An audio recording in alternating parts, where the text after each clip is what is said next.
Welcome back in Geological Knowledge. So in the previous video we have discussed about some basic terminologies which are generally related with the joints or the joint systems, in which we have discussed the dip and strike of the joints or the joint system as well as joint set. Okay, and today we will discuss the classification of joints. Okay, so this will be the first lecture or first discussion in that series. Okay, so let's start our discussion.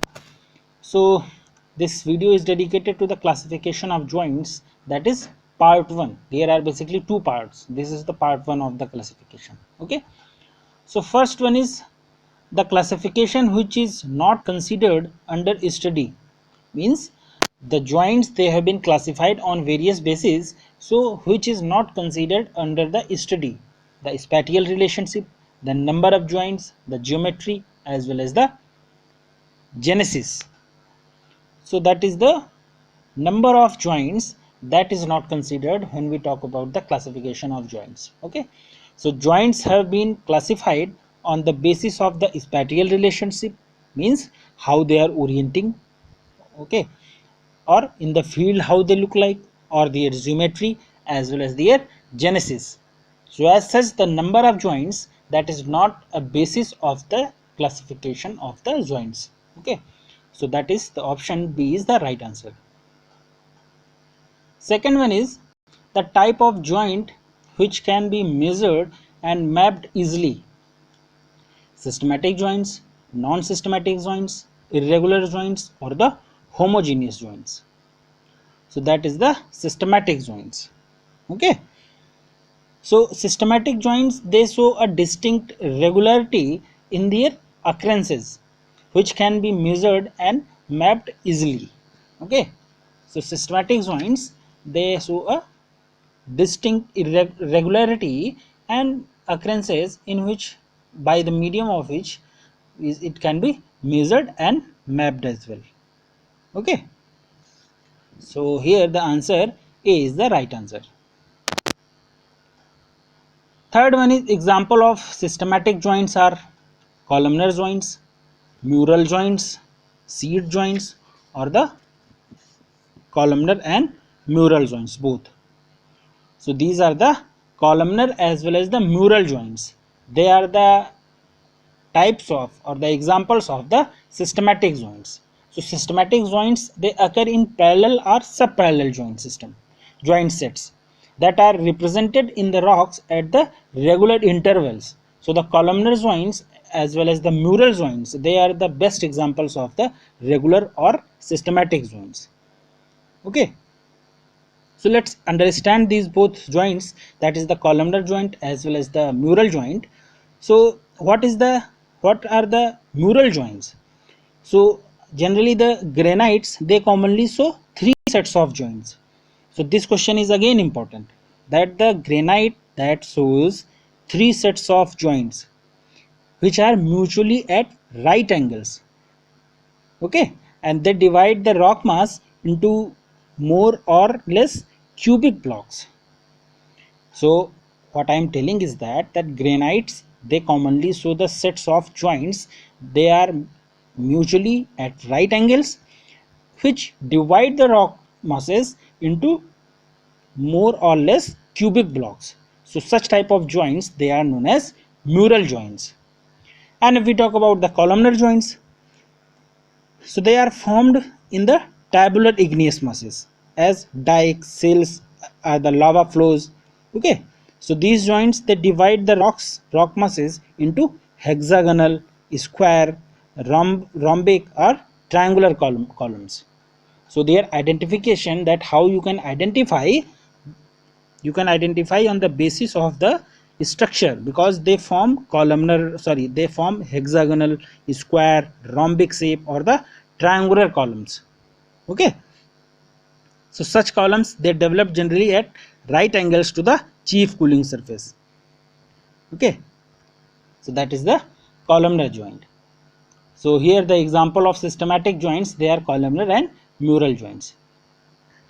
How many groups are classified based on the presence of regularities? 2, 3, 4, or 5?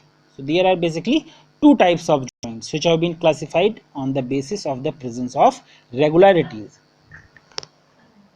So they are divided into two main groups on the basis of the presence or otherwise of the some regularity in their occurrences. Okay, so there are basically two types of joints.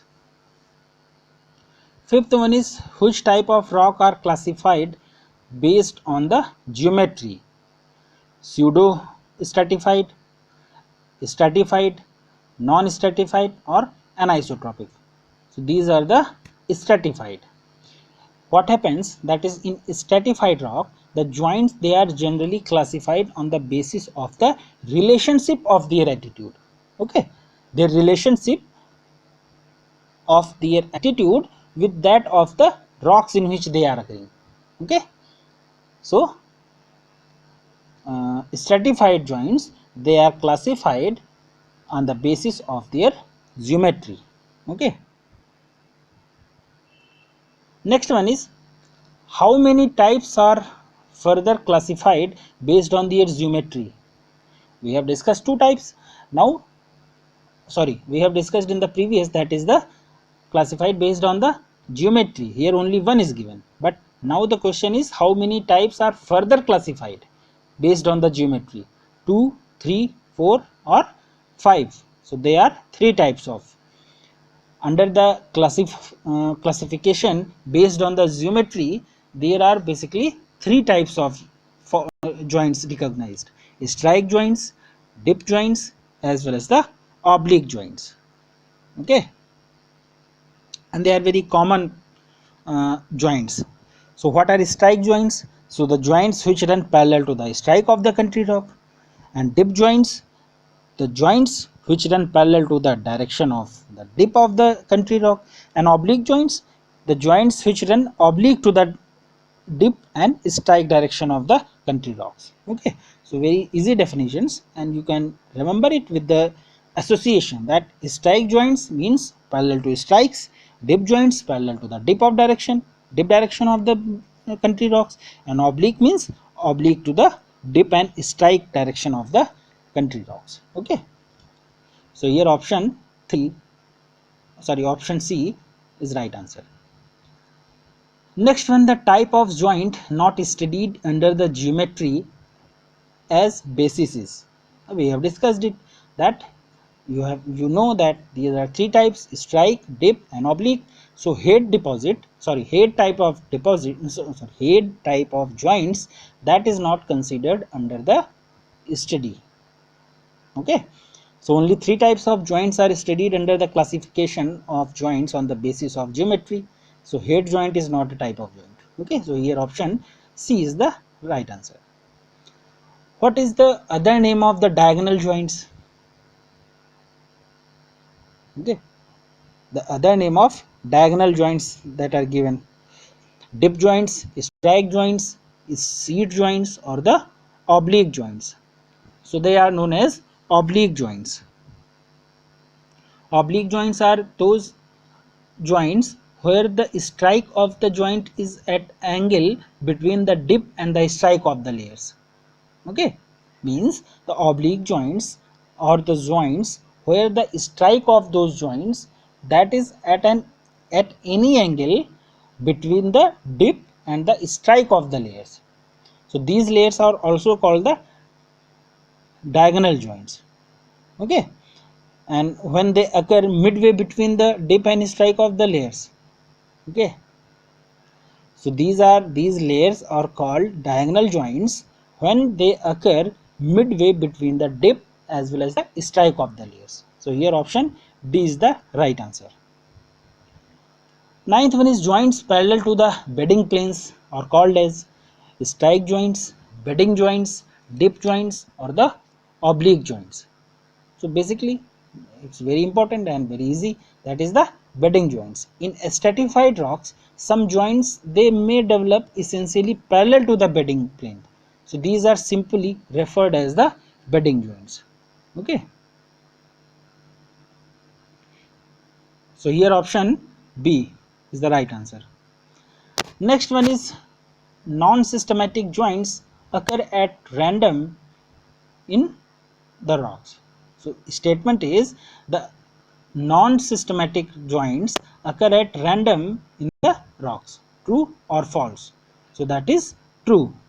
So non-systematic or irregular joints, generally they appear at random directions in the rocks, and they may have incompletely defined surfaces. Okay, and in many cases there have been defined that these are related to the systematic joints in that these occur between them.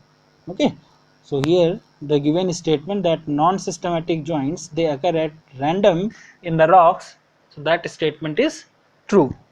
Okay, so this was our discussion about some classification of the faults, sorry, classification of the joints, and that was the first video. And the next video we will discuss some other important uh, joints like seed joints or some other types of joints, primary joints. Okay, thank you.